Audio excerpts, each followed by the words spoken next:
Not 17, it is 19. What are we trying to do now? So we gotta replace these steering rack bushes because Monique drives like an asshole. Stay safe when you double up wrenches. So this will give you more leverage when you're breaking these bolts off. Or this is a nut, I think. Hold the bottom.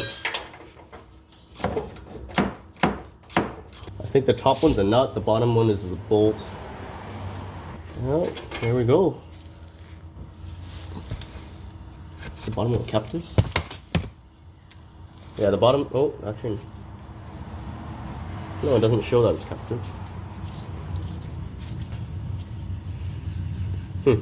It's just in there.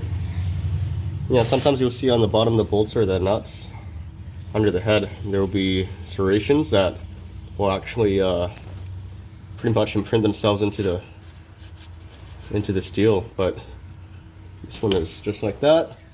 That nut came off. There's a washer, so we'll remember that. Oh, the nut's over here. So pretty much the steering bush is like that. This is part through the cross member here. So we'll just remember it like that. Yeah, before you start yanking shit off, make sure that these look close to what the old parts look like, if you can still tell. This is actually the second time I went to visit the parts store because throughout the years of the 100 series, they made a revision. I think 2002, I don't know which month, but they changed the design of the steering rack, or the bushes at least. Same as that drive belt issue we had earlier. So make sure you have the right parts before you take apart your steering rack. Otherwise, you're gonna have to put it back together and drive back to the parts store if that's your only car. And it would suck because on this one, we'll check it out in a sec. If the bushes totally fall apart when you take them out, the rubber, then you're gonna have a fun time driving back with no steering rack bushes. Oh, if I left the oil filter out, it probably would have been easier actually. So we're just gonna hold the top with this wrench, and then I'm just gonna gun the bottom because there's no, or at least on that side, this one was just a bolt. It doesn't spin. Ear protection. There we go. Need a bit of mud too. There's that second bolt that has a bit of corrosion on the threads. And you know what? Oh, that is your steering rack. We just pushed it back. Only held in by those two bolts. Actually, this is gonna be the fun part. We're gonna have to find out how to pry out those little bushings. Oh, it's already out. And then when the bottom one's out, we can actually see if we can tap through the bottom to get to the top. There we go. Woo. And that is your bush. It's a bit worn out. It's a bit, actually. So the inside is metal, and it's actually doesn't have that much rubber around it. Not bad for almost 15 years. Now we know that this is actually metal.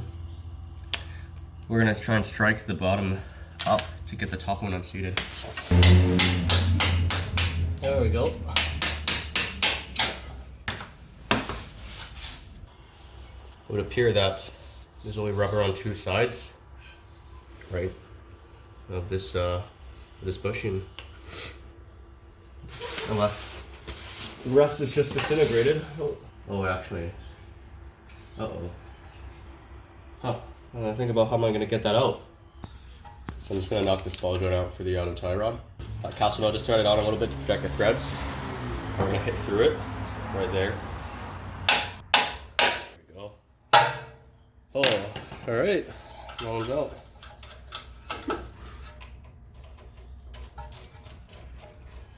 You can see someone from before bent that from striking handler. This is what happens when it doesn't stay in one piece. And this is the steering bushing. It's a pain in the ass. They're pressed in from the factory. So the new ones, they're just poly against the metal, and there's an inner metal sleeve. So instead of having to press it in, you don't have to. And I'm pretty sure I could have done that without nearly taking the steering rack out. So, but it's already out.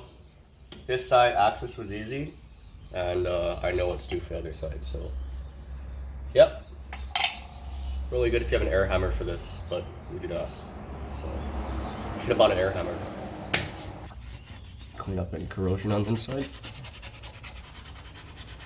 So for these bushings, they're a 2-piece. The top portion, which will go in from there, from the bottom.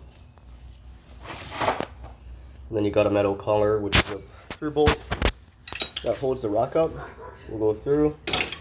Now there's bushing lubricant, but I don't see grooves in the bushing between the collar and the bushing.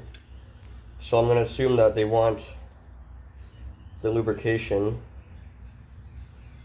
between the bush and the rock, which usually if you have a greasable, actually depends on where the grease fitting is. Grease fitting could also be on the inside where the bolt is. Anyways, we'll put lube on one side, just one side, with high performance bushing lubricant. It's actually the same one that came with the upper control arms from JBA that I got back in Canada. And because of the colors, looks like it's a graphite based Molly type grease because it's gray. So that means even when the grease gets washed away, it leaves behind the graphite, which will act as a dry lubricant. So I already cleaned the surface inside, pretty much where all the bushing touches. I cleaned that off with Scotch-Brite.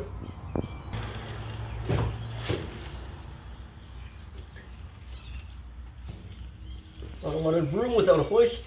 Oh. Maybe that's what the lubricant's for.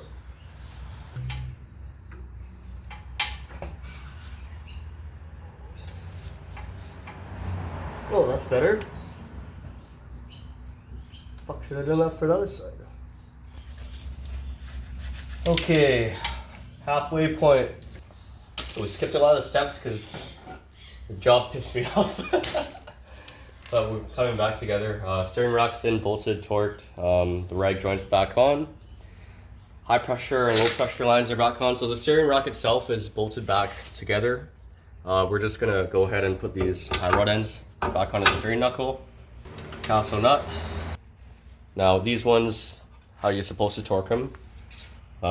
You see how there's the castellated end on the right there. So you pretty much you torque it a spec. And then if you can't line up the cotter pin, which of course you always reuse, you go tighter until you can just barely put one in. And then you do up the cotter pin. So never torque to spec and then loosen to line up that cotter pin.